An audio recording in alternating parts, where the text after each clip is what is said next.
ერთხელ ყოფილა რომ სტუმარი მყავდა რომელთანაც ვისაუბრე და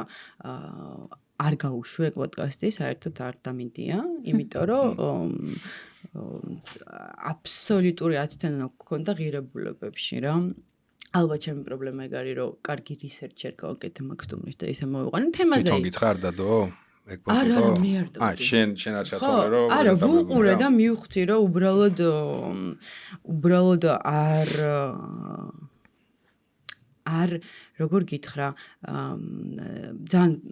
შემრცხვავი რომ ერთი კვირა ვერ ვეუბნებოდი საერთოდ რომ არ დავდებს ეს ადამიანი მე მეკითხავდა ოდის დაიდება და მე ვერ პასუხობდი აი ხო არც წერდი მას რა ქვია მონაწერს არც ხსნით და რომ მირეკავდა არ პასუხობდი ისე მცხვენოდა რა ვერ მოიფიქრე ფორმულირება რატო არ უნდა დადო ძალიან მცხვენოდა მაგისი რომ მე მოვიყვანე დრო დავახარჯინე მისი ძვირფასი და მე ხა იმ ეპიზოდს აღარ ვუშვებ მაგრამ მივხვდი რომ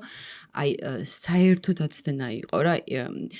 ჩემი პოდკასტი ხო რაღაცნაირად ატარებს ჩემ ღირებულებებს ხო იმიტომ რომ ჩემი შექმნილია მე ვარ წამყვანი ხო ის მე ხო დასმული წამყვანია რო რომელიც რაღაცა კითხვას დასვავს ხო ჩემ ღირებულებებზე დგას ხო და შესაბამისად აი ეგ მაგას ვუფრთხილდები და